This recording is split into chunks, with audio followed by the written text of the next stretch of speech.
할렐루야. 네, 제가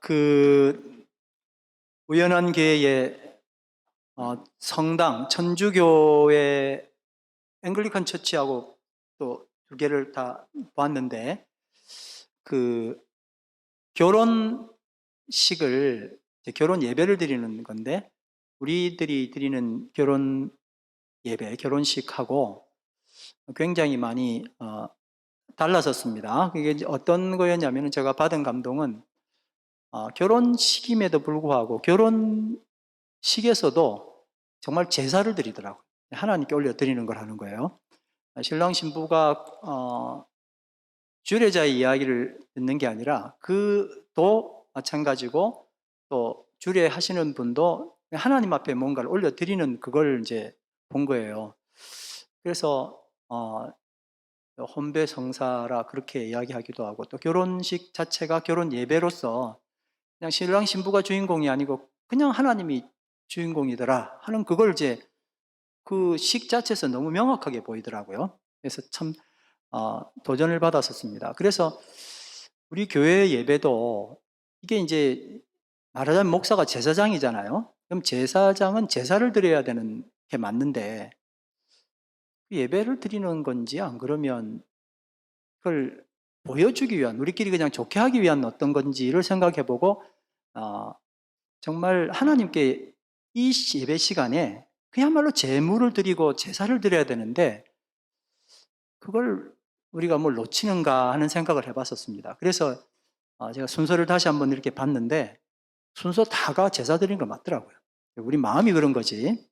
찬송도 주님께 올려드리는 거고, 그걸 우리가 즐겁자고 하는 게 아니라 주님께 우리의 모든 걸 다 동원해서 제사를 드리는 게 그게 예배인데, 그 예배가 매주 매일매일 이어지면 좋겠다 하는 그런 생각을 하게 되었습니다. 근데 오늘 이 본문 말씀의 주인공 마리아가 제사 중에서 최고의 제사를 드렸다고 예수님께 칭찬을 받은 거예요. 그는 내게 아름다운 일을 하였다. 이 그가 그녀죠. 네, 우리 한글 성경은 그와 그녀를 이제 섞어 쓰기 때문에 한번 따라하겠습니다. 그는 내게 아름다운 일을 하였다. 자, 이제 무엇이 아름다운지에 대한 이야기를 좀 나누려고 합니다. 오늘 말씀에서 정말 아주 중요하고도 중요한 한 힌트를, 여러분 패러다임을 완전히 바꿔낼 수 있는 결정적인 이야기들을 오늘 분명히 하나님께서 주실 텐데, 이 말씀을 꼭 붙드시고 우리가 무엇에서 어떤 실수를 해왔는지, 우리 패러다임이 뭐가 안 바뀌기 때문에 지속적으로 우리 속에 있는 어떤 그 죄악적인 그래비티가 계속 나를 끌고 가는지를 한번 생각해 보면 좋겠습니다. 오늘은 마태복음 26장에 베다니 나병 환자 시몬의 집에 예수님께서 초청되셨고, 한 여자가 예수님을 주인공으로 만드는 모습들을 이제 발견합니다. 그런데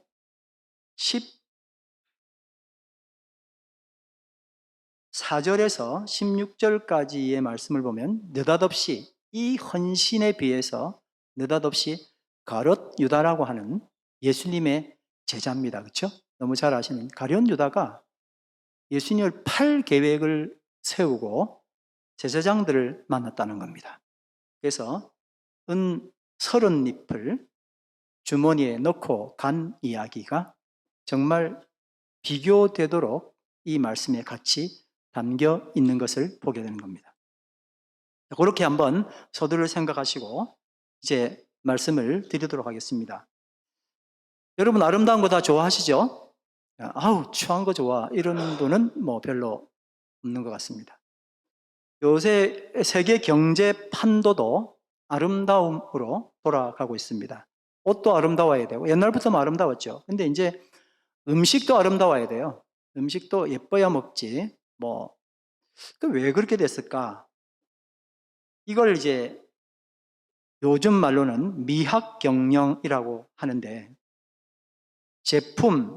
품질이 거의 평준화되어 있단 말이에요.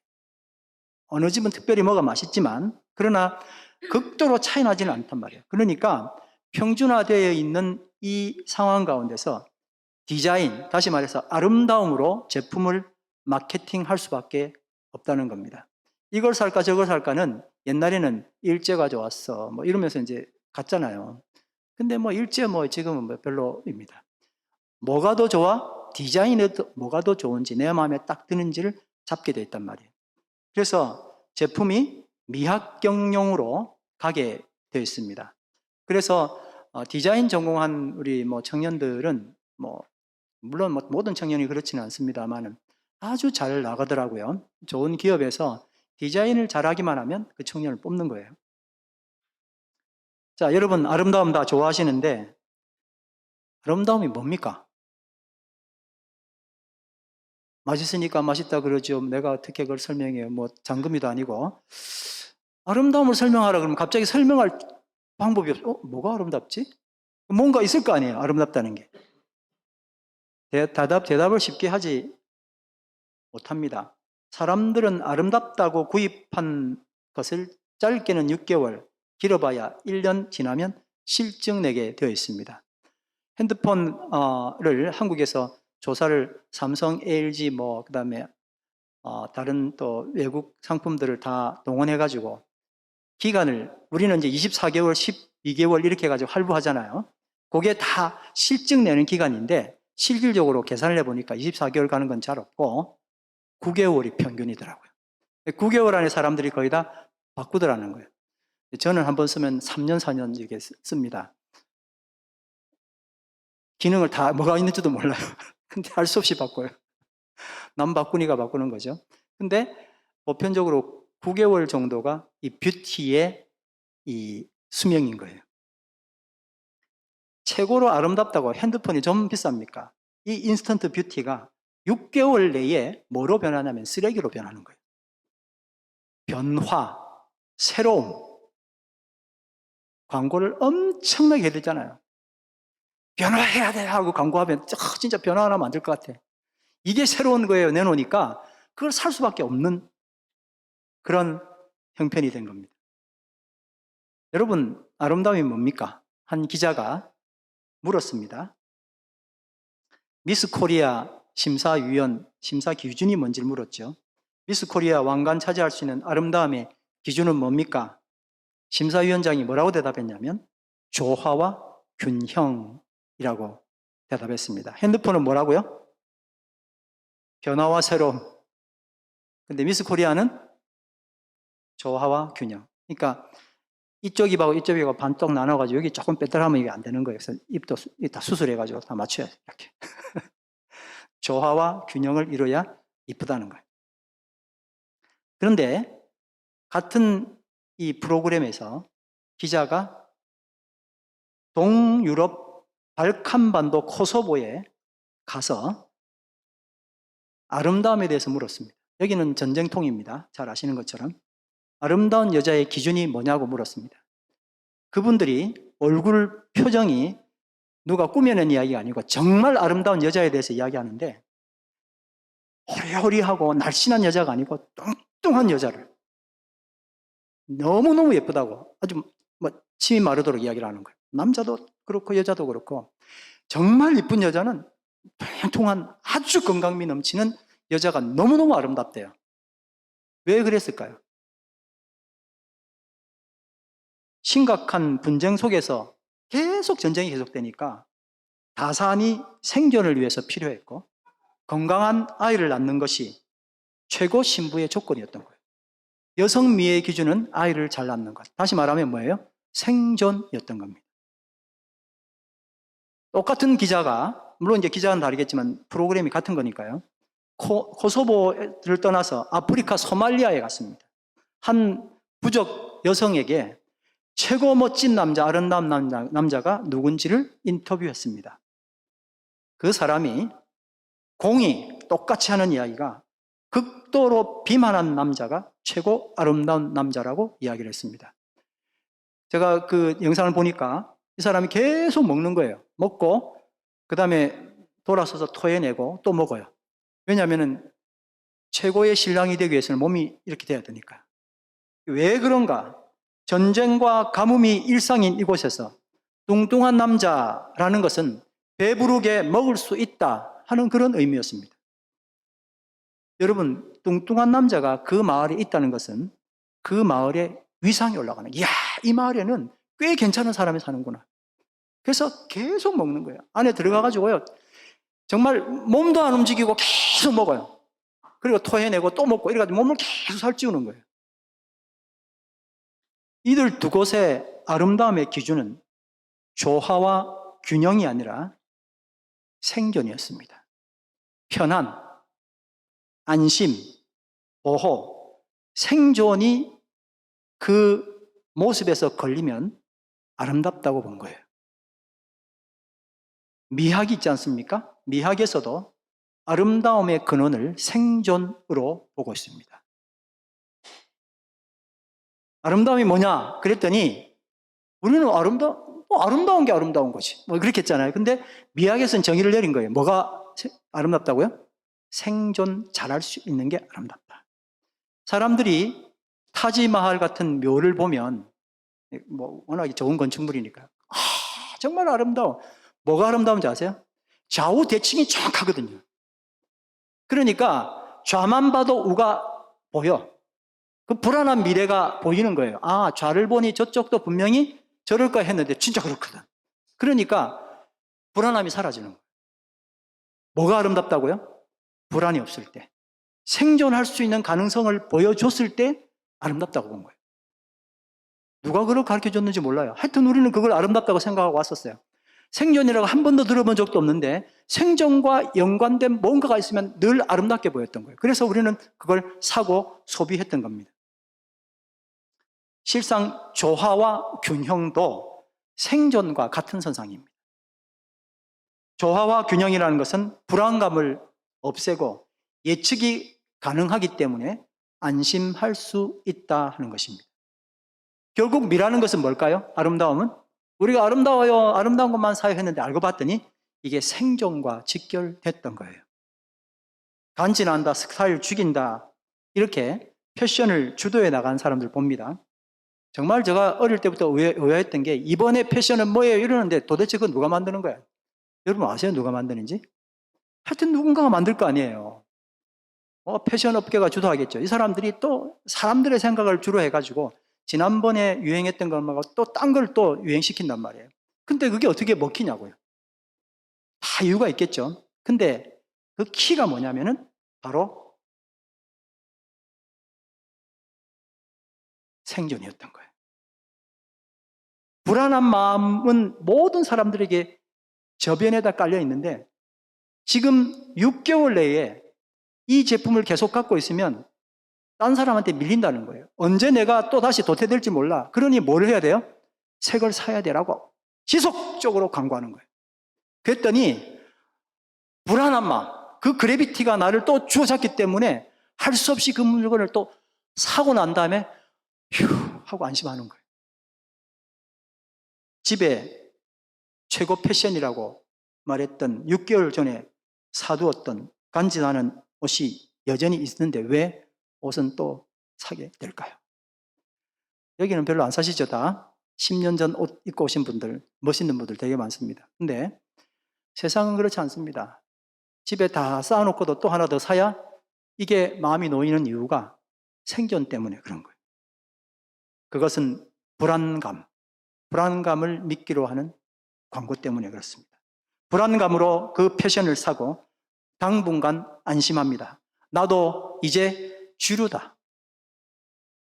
뜨끔뜨끔하신 분 계시죠? 야, 내가 그전에는 비주류였는데 일물건을 사고 난 다음부터 주류다. 학교에서도 좋은 운동화 사야 주류다. 학생들은 그렇게 생각한단 말이에요. 그게 생존과 굉장히 밀접한 관계가 있는 거예요.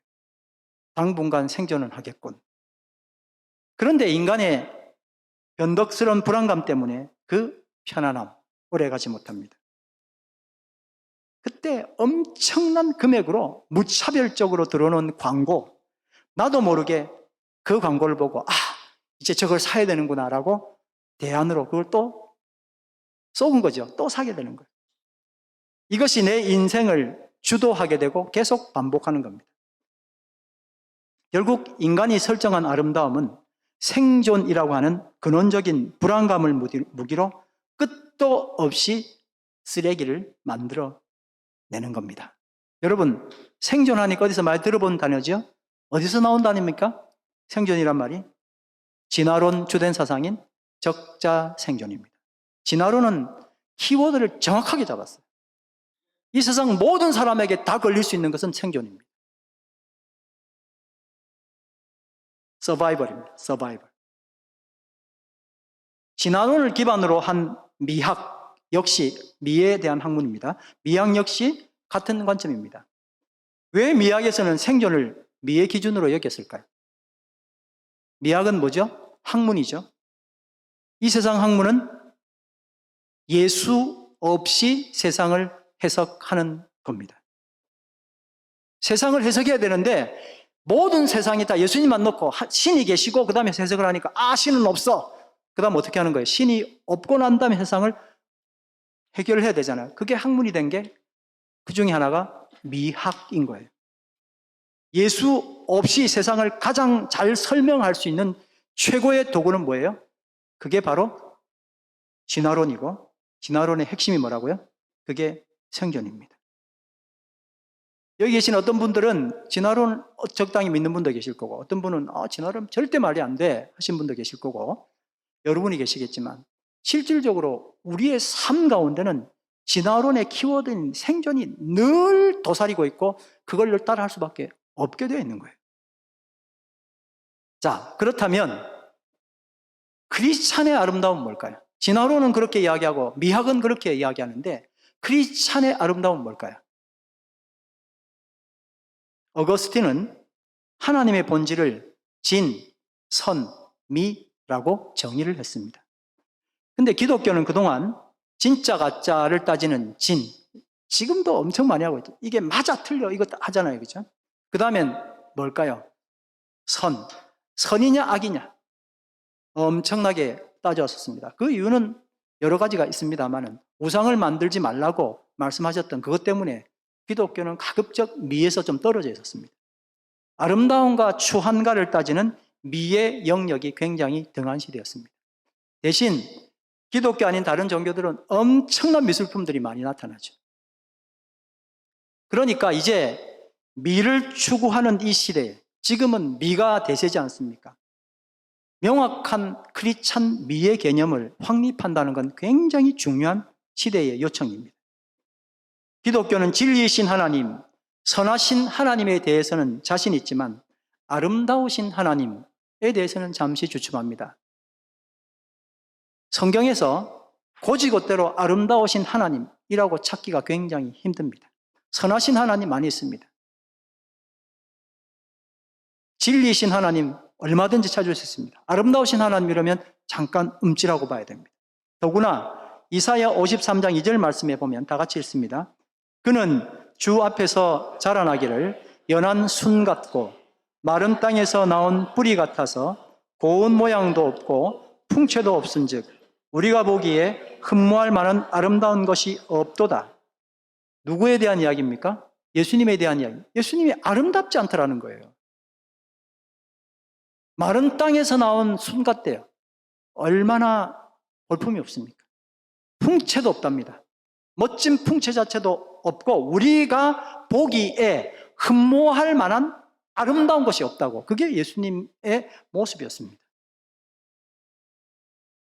이것은 이방 우상들이 흠모할 만하게 정말 아름답게 만들어진 것과 대조되는 것입니다.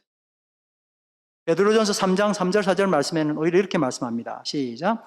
너희의 단장은 머리를 꾸미고 금을 차고 아름다운 옷을 입는 외모로 하지 말고 오직 마음에 숨은 사람을 온유하고 안정한 심령에 썩지 아니할 것으로 하라. 이는 하나님 앞에 값진 것이니라. 아멘. 자, 단장을 어떻게 하라 그랬냐면 마음속의 단장은 예쁜 마음을 이게 아름다운 거야 라고 오히려 이야기를 하십니다. 외적 아름다움에 대해서는 굉장히 극도로 경계를 하신 겁니다. 그런데 다윗은 시편 27편 4절에 이렇게 말씀하고 있습니다. 시작. 내가 여호와께 바라는 한 가지 일 그것을 구하리니 곧 내가 내 평생에 여호와의 집에 살면서 여호와의 아름다움을 바라보며 그의 성전에서 사모하는 그것이라. 여호와가 아름답다고 이야기를 하는 거예요, 다윗이. 또 다윗은 오늘 우리가 찬양했던 것처럼 시편 8편 1절 9절에서 이렇게 말합니다. 시작. 여호와 우리 주여, 주의 이름이 온 땅에 어찌 그리 아름다운지요. 여호와가 아름답다고 또 표현을 한 겁니다. 이렇게 하나님의 아름다움은 이방의 신들처럼 외적인 미가 아니라 진정한 아름다움이 무엇인지 우리에게 힌트를 주는 겁니다. 예수님이 빠진 진화론은 미를 생존이라고 주장하지만 기독교는 미를 생존이 아니라 생명이라고 말합니다. 생명을 취하는 것이 아니라 생명을 나누는 것입니다. 바로 십자가입니다. 코로나 여파로 불안의 극치를 달릴 때 온 세상은 누가 이거 만들었냐? 정말 분노했었습니다. 그런데 오히려 지성들은 여기서 오히려 내가 무엇을 해야 하는지를 물었습니다. 어떻게 생존할까를 생각하는 세상을 향해 이들은 생존이 아니라 생명을 생각하고 희생을 선택하고 사지로 달려갔습니다. 이를 본 세상 사람들은 거룩하고 아름답다고 입을 모았습니다. 진정한 아름다움이 어디 있습니까? 진정한 아름다움은 생명을 시여하는 십자가의 희생이었던 겁니다. 그게 예수 그리스도, 좋은 모양, 아름다운 모양, 우리가 흠모할 만한 아무것도 없었던 예수님이 걸어가셨던 바로 그 모습이었습니다. 진화론의 미의 기준은 생존을 위해서 시시각각으로 변하는 사람의 감정입니다. 진화론 미의 기준이 뭐라고요? 사람 감정입니다. 감정이냐 성령 충만이냐 지난번에 우리 한번 말씀 나눴었죠. 지속적으로 그걸 파고드는 거예요. 사탄의 방법입니다. 반면 기독교의 미의 기준은 무엇일까요? 따라합니다. 하나님의 시각. 근데 내 시각이 더 아름답죠. 하나님께서 천지를 창조하시고 보시기에 좋았더라라고 평가하셨는데 좋았더라라는 단어가 토브입니다. 구약에서 120회 정도 쓰였는데 많은 부분 이걸 아름답다, 좋았더라를 아름답다라고 번역했습니다. 그래서 하나님 보시기에 뭐하더라? 아름답더라라고 번역해도 무리가 없습니다. 이제 크리스찬들은 사람의 감정으로 달라지는 진화론적인 아름다움이 아니라 하나님의 시각으로 평가된 변치 않는 아름다움이 무엇인지 알고 그것을 추구해야 합니다. 자, 이제 오늘 본문 말씀입니다. 한 여인이 행한 예수님의 평가. 뭐라 그랬습니까? 다 같이. 그녀는 내게 아름다운 일을 하였다. 그녀는 내게 아름다운 일을 하였다. 최고의 평가를 했을 뿐만 아니라 무슨 극찬을 했습니까? 시작. 복음이 전파되는 곳에서는 이 여자의 행한 일도 말하여 나를 기억하리라. 처음에는 저는 이 말씀 여러분들도 많이 그런 생각을 하셨겠지만 어떻게 했길래 복음이 전파될 때마다 이 여자를 이렇게 세우실까? 이런 생각을 해보셨을 겁니다. 도대체 이렇게 극찬을 하는 이유가 뭘까? 그 근원을 좀 찾아보고 싶었습니다. 이 여인의 어떤 것이 주님의 극찬을 이끈 것일까요? 한마디로 예배입니다. 사람들, 특히나 제자들의 따가운 시선에도 불구하고 그녀는 예수님께 아름다운 예배를 드렸습니다. 예배가 다 동의하고 내가 멋지게 예배 드리는 것처럼 보였는데 그게 아니고 다 동의하지 않고 다 불편해하고 다 싫어하는데 혼자서 예배 드린 거예요. 문둥이 시몬의 집에 예수님을 초청한 이유는 예수님을 올려드리기 위해서가 아니었고 자기가 대단한 사람인 걸 보여주기 위해 예수님이 오신 거예요. 그렇게 예배는 예수님을 모시고서도 일어나지 않았습니다. 근데 한 여인이 와서 옥합을 깨트려 버린 거예요. 실수로 그게 아니고 고의로 깨트린 거예요. 깨트리고 옥합 안에 있는 향유를, 갑자기 식사하고 계셨는데 머리가 막 갖다 부은 게 아니고요. 이렇게 그렇게 표현됐지만 그게 아니고, 정말 이스라엘은 발 씻는 것과 머리에 기름 바르는 것은 이건 아주 귀한 손님에 대한 예절이잖아요. 그걸 그 주인도 하지 않는데 이 마리아라는 여인이 한 거예요. 사람의 시선으로 보면 선과 악의 예배, 진리인지 비진리인지 예배를 드리는 사람의 눈에서 보면 이 여자의 행위는 1년치 봉급에 해당하는 향유를 예수님 앞에 쏟아 허비해 버린 어리석은 여자일 뿐인 겁니다. 옥합을 탁 깨트리는데 제자들이 깜짝 놀란 거예요. 오, 저거 아닌데! 확 깨트려 버린 거예요. 그리고는 머리에 부어드린 거예요. 향이라는 것은 붓고 나면 여기 남습니까? 다 사라집니까? 사라지는 거예요. 향을 담아낼 수가 없어요. 다시 집어넣을 수가 없어요. 한번 깨지면.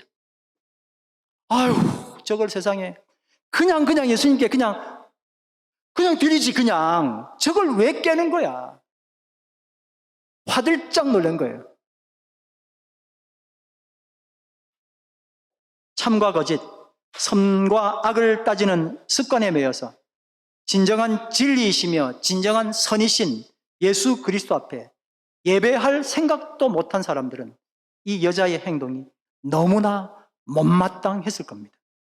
참과 거짓, 선악의 판단 기준이 오직 손익 계산. 맞습니까? 손해인지 아닌지 우리는 너무나 잘 공부하고 그 그래비티로 살아왔잖아요. 이 원리에서 싸우는 사람들에게 쓸데없이 퍼부어진 엄청난 향기는 너무너무 아깝고 심한 낭비였습니다. 어쩌면 우리는 그동안 진위, 진리인지 가짜인지 예배를 드리기 위해 애써왔는지 모릅니다. 그러니 눈이 이리 갔다 저리 갔다 연습 많이 했죠. 어쩌면 우리는 선한지 악한지 예배를 드리기 위해 또 애써왔는지 모릅니다. 너무나 계산되고 너무나 따지고 가려내고 정죄하는 바람에 정작 하나님 앞에 아름다운 예배는 드리지 못했던 겁니다.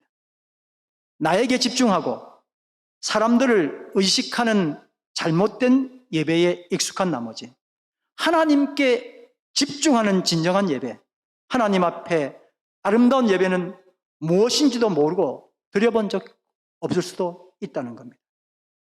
나밖에 모르고 내 구원밖에 모르고 오로지 내 중심의 예배만을 고집하다 보니까 예배를 받으실 예수께서 그 집에 오셨음에도 불구하고 어느 누구 하나 환영하지 않았습니다.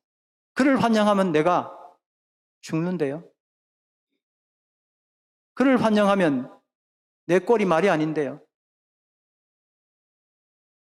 그런데 단 한 사람, 한 여인이 그녀가 최고라고 생각했던 최고의 물건을 아낌없이 들고 나온 거예요. 예배의 본질이 받는 겁니까? 드리는 겁니까? 드리는 것. 받는 예배 혹은 받을 것을 목적으로 드리는 예배에 그렇게 익숙했던 그들에게는 이해할 수 없었던 일이었습니다. 하나님께 잘 보여서 많이 내려받는 그들의 일상에서는 정말 이해하기 힘든 이상한 여자의 모습이었습니다.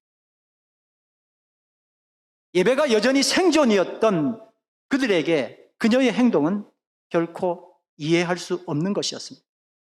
돈을 저축해서 모아도 힘든 세상에 좀 더 효과적인 일에 의미 있게 돈을 써서 본전 이상을 챙겨왔던 그들에게 그녀의 행동은 미련함을 넘어서 공분을 만들었습니다. 저건 아니야.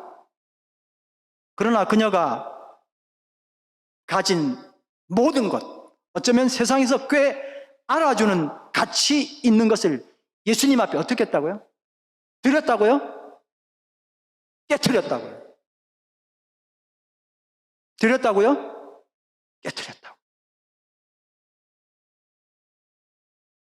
왜 깨트렸을까요? 왜 드리지 않고 깨트렸을까요? 이게 키워드입니다. 비싼 향유를 돈으로 바꾸어서 같이 이동을 시켜 예수님 마음대로 쓰세요 라고 드린 게 아니라 주님 앞에 내 최고의 가치를 버려버린 거예요. 그리고 그녀의 마지막 자존심, 최고의 가치였던 머리털로 예수님의 발을 닦아냈습니다. 좀 이상한데요? 그런 분도 계시겠죠.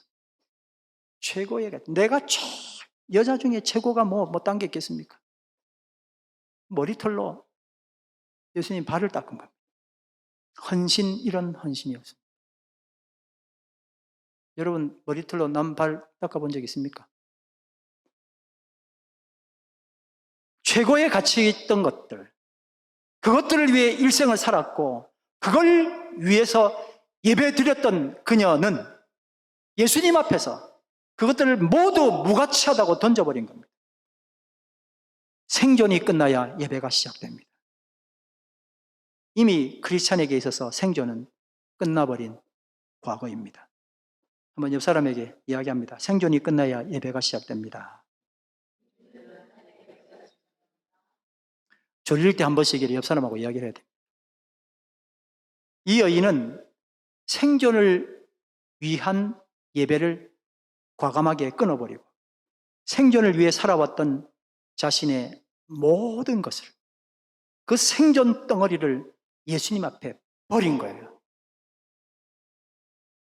우리 머리로는 그거 그냥 옥합 드리지, 그냥 드리면 좋잖아, 그걸 버려버린 거예요.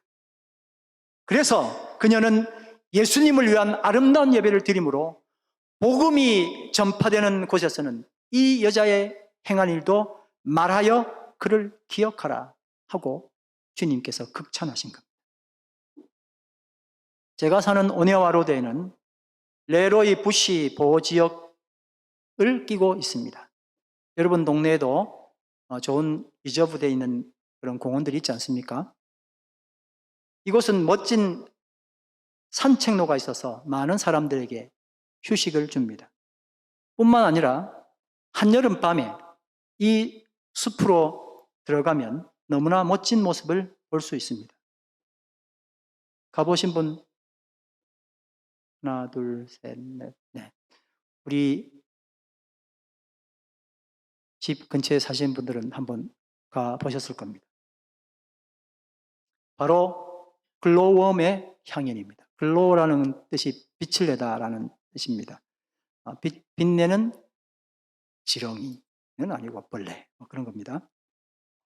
자, 이제 밤에 이 숲에 들어갈 때에 주의사항이 있습니다. 가급적이면 달빛도 없는 밤이면 더 좋습니다.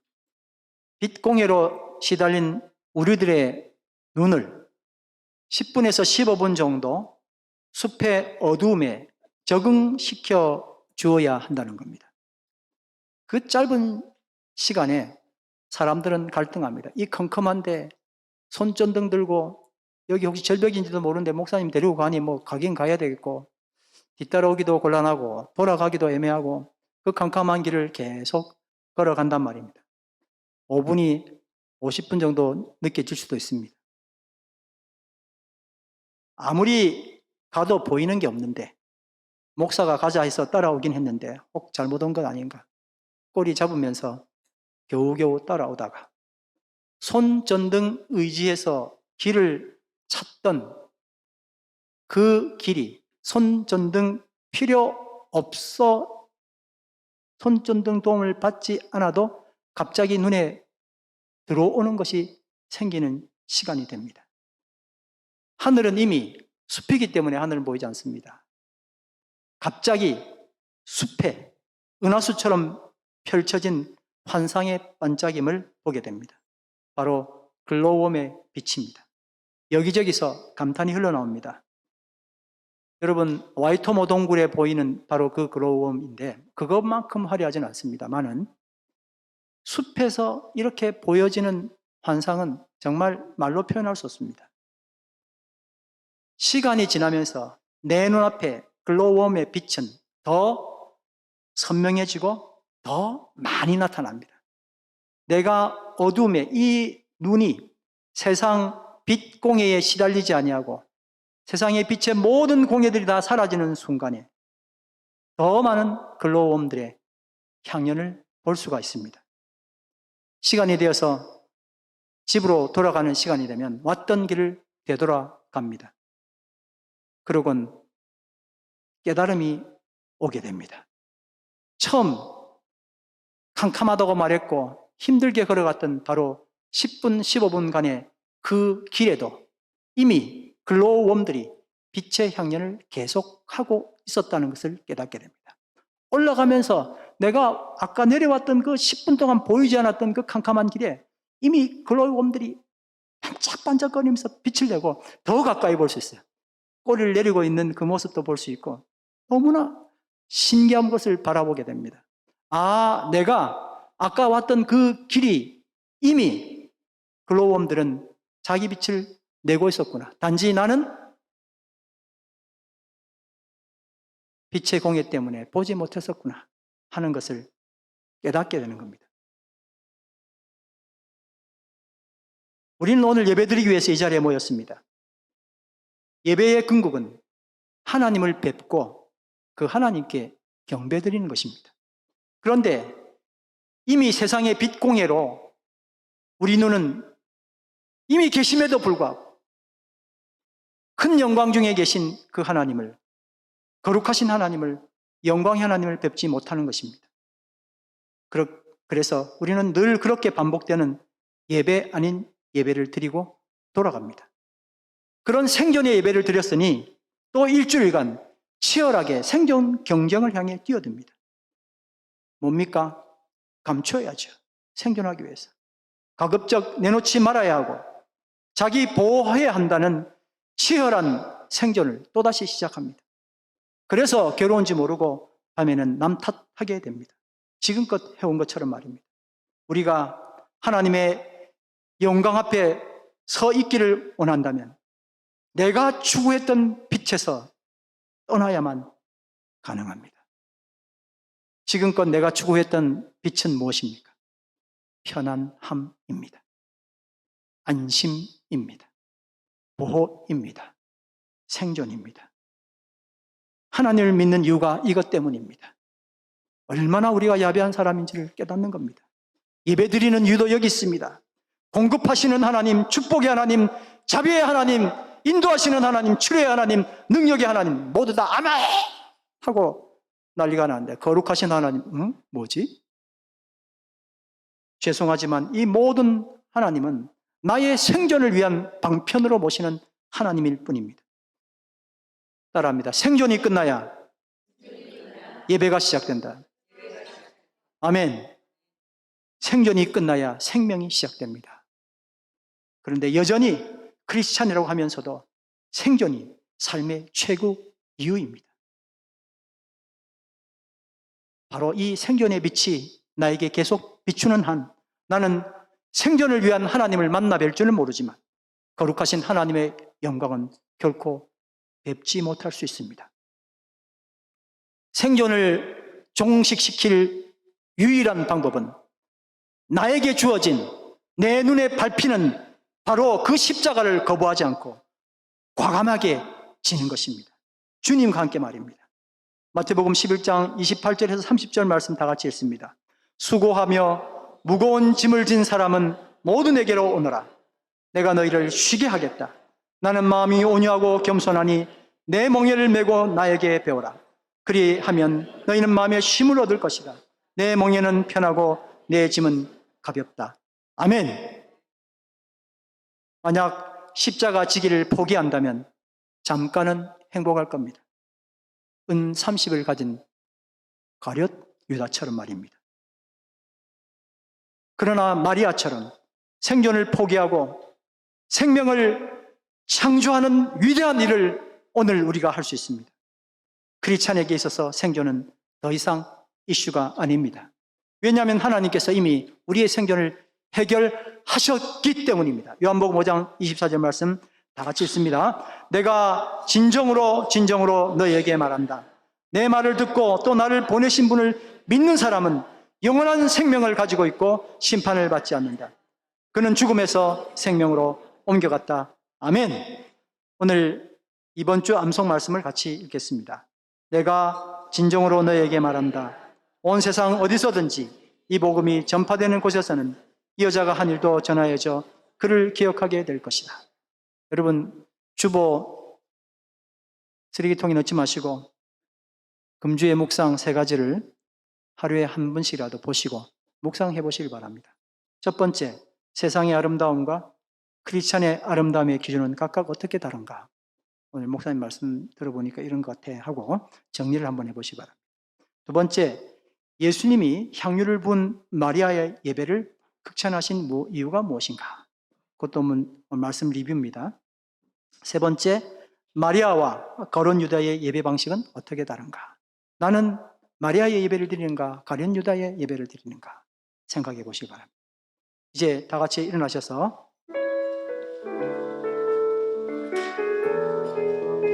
아무도 예배하지 않는 찬양드립니다.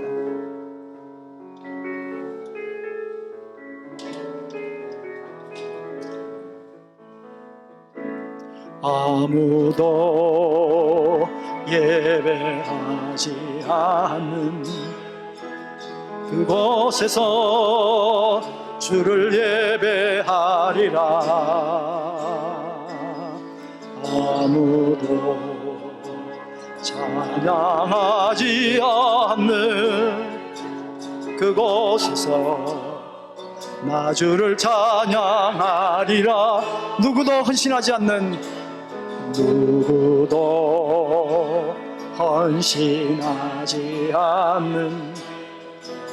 그곳에서 주께 헌신하리라.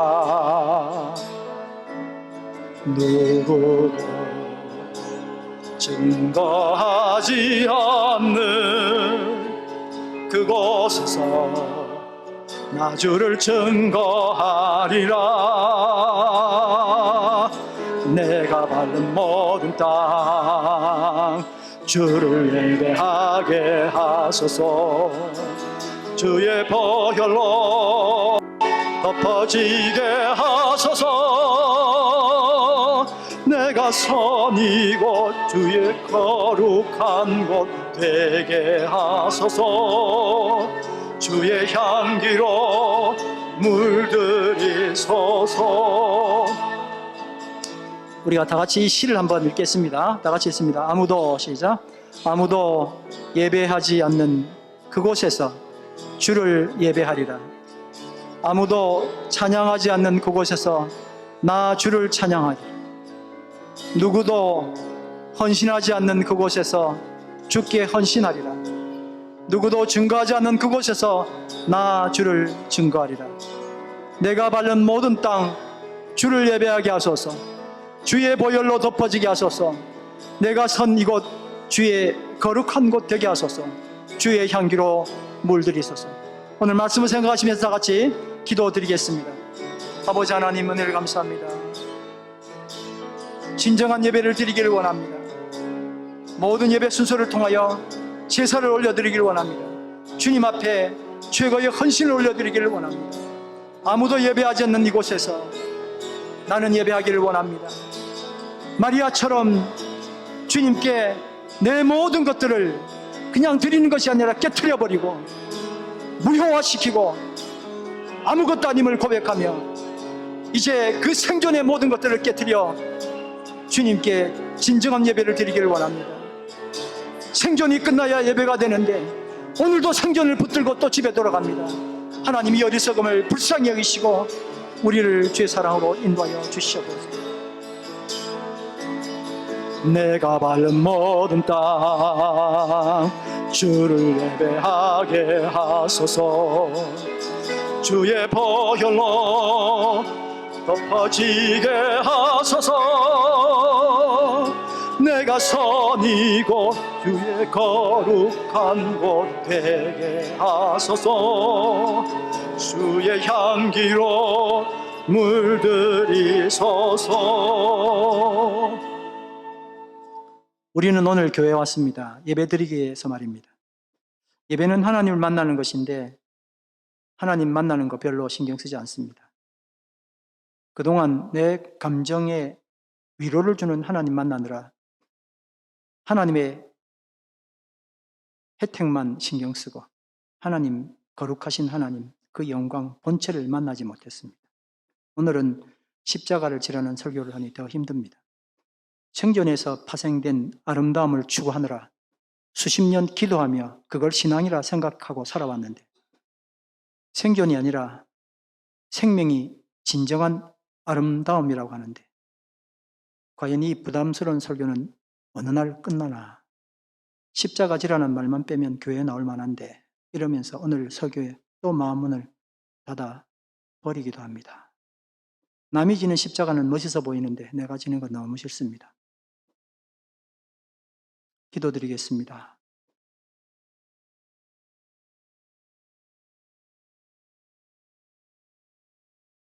단 한 번이라도 주님의 거룩하심 앞에 서서 하나님의 영광을 보며 이사야처럼 고백하기를 원합니다. 나의 삶이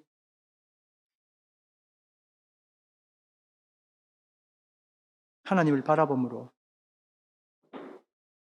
대단한 왕 우시야를 의지했던 삶이 나를 망하게 했구나. 내